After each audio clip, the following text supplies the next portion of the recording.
The scariest part of federal cuts isn't the cut. It's the reversal. When you see headlines about people getting let go and then rehired, like nuclear safety engineers, that's not efficiency.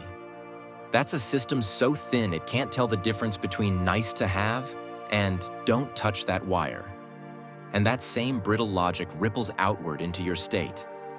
Delayed benefits, paused inspections, labs going dark, and mixed messages about what's even open. We're going through 10 states where the lights are on, but the capacity is blinking red. Before we move on, please take a moment to subscribe to the channel and like the video. Number 1, Mississippi.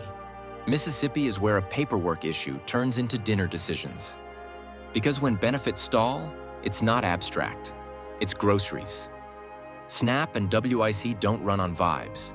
They run on federal money arriving on schedule, federal rules getting updated cleanly, and federal systems actually processing cases.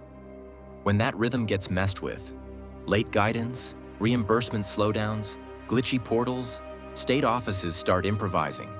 Files sit in pending like they're waiting for a manager to approve a refund. And Mississippi has less room for that. A lot of households lean on these programs, so even small delays stack fast. Benefits hit late, recertifications pile up, hotlines turn into hour-long hold music, and food banks get hammered because they're the only thing that can move instantly. Then you add churn. Fewer experienced workers means more mistakes on weird cases. Approvals slip through. Cutoffs hit the wrong people. The shutdown is invisible. Everything's open. It just takes 2 extra weeks. Number 2, Texas. Texas doesn't look fragile. Big economy, big agencies, big trucks.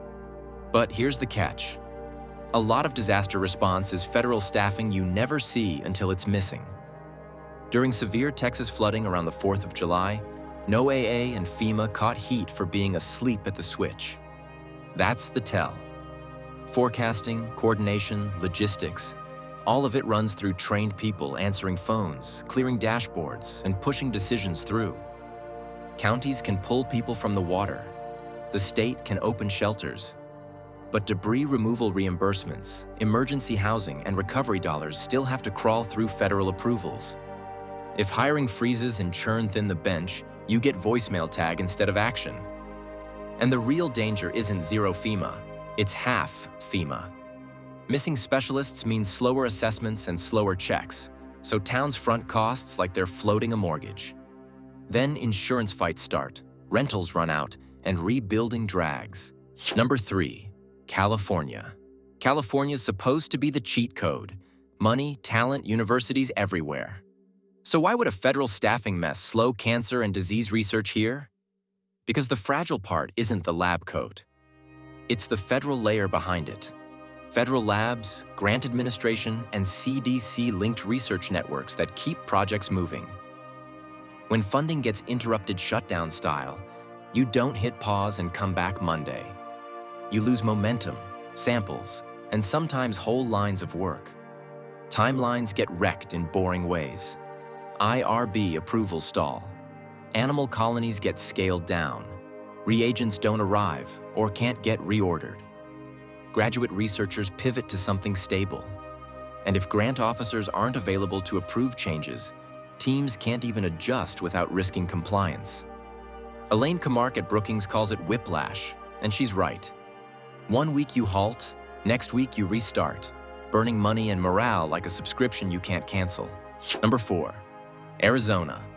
Arizona is the place where "we'll process it soon" can mean you're choosing between A, C, and groceries.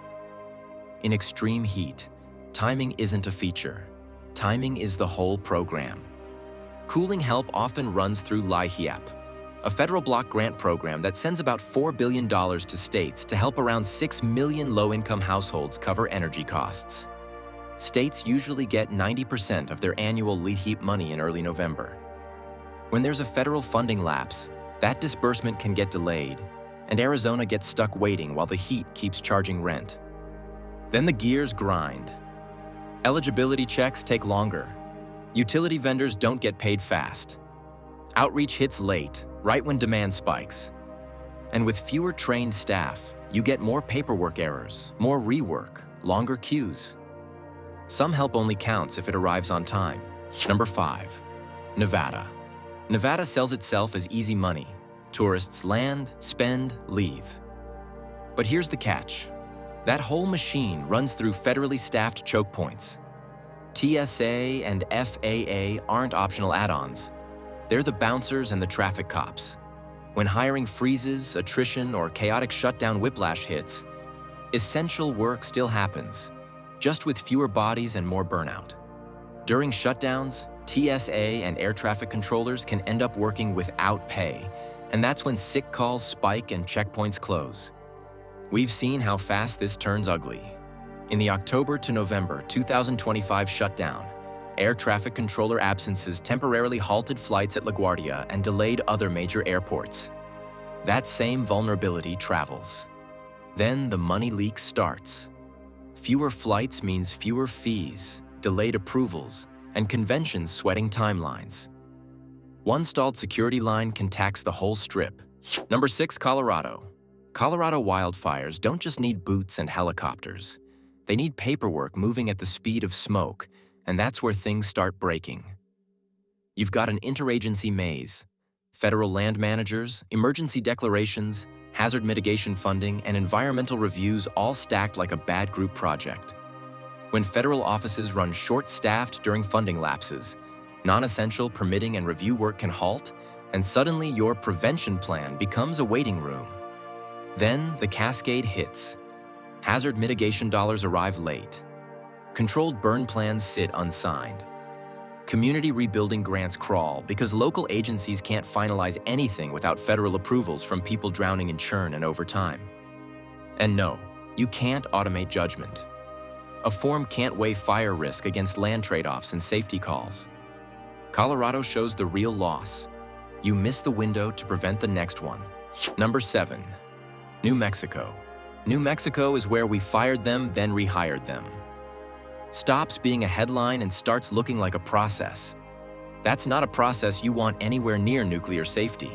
Several hundred nuclear safety engineers got cut, then rehired about 36 to 48 hours later after immediate outcry. And the scramble got messier because their email and contact info had already been shut off. That's the kind of oops you tolerate with a coffee order, not oversight for an aging nuclear stockpile. Here's the thing. Safety work runs on continuity. You want the same people, same context, same memory of what went wrong last time. Not heroics, not last-minute rescues. Churn also poisons recruiting. Specialized engineers don't jump into chaos for fun, and you can't replace institutional knowledge with a job post. If leadership can't label "don't touch that wire," it can mislabel anything. Number 8, Utah. Utah looks stable. Clean suburbs, booming tech, mountains in the background. That's exactly why it's a perfect target when cybersecurity capacity gets thinned. Quiet places get comfortable, and comfort makes you sloppy. But here's the catch. A lot of Utah's cyber muscle shows up from the federal layer. Threat intel sharing frameworks like the Cybersecurity Information Sharing Act of 2015, Incident Response Coordination, grant money through the state and local cybersecurity grant program, and the standards guidance everyone quietly leans on. When appropriations lapse or teams churn, those pipelines narrow fast. Fewer analysts means missed signals and slower patch guidance. Counties, schools, and hospitals wait longer for help when something weird hits their network. AI can flag fraud. In a live incident, you still need humans making calls. And the automation bluff? False positives pile up, real alerts get ignored, and nobody owns the outage. Number 9, Wyoming. Wyoming's issue isn't small government. It's no backup plan when the federal layer slows down. One missing person can turn into a statewide delay. That's the twist. With a small population, state offices run lean by default. So federal field offices and federal program staff carry more weight per capita. When those offices cut hours, shrink space, furlough staff, or just stop returning calls, the gap hits immediately.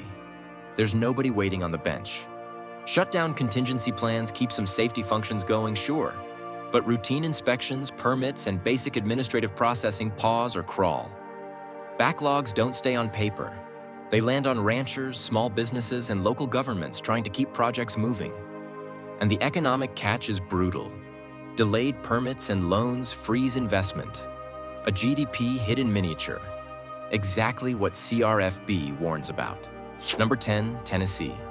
Tennessee's failure point isn't a headline. It's your childcare provider saying, "We can't hold your spot because a federal payment didn't clear in time, and you're due at work in an hour." Head Start depends on federal funding staying steady, and when appropriations stall or HHS admin slows down, the program can hit a funding lapse. Providers run tight so they don't ride it out. They cut hours, close classrooms, lay off staff, or shut doors completely.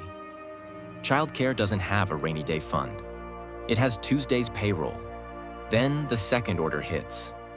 Parents miss shifts, employers lose labor.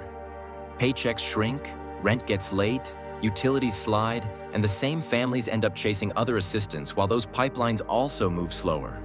Would you rather have a smaller government that works or a smaller government that randomly stops working? Comment works or stops.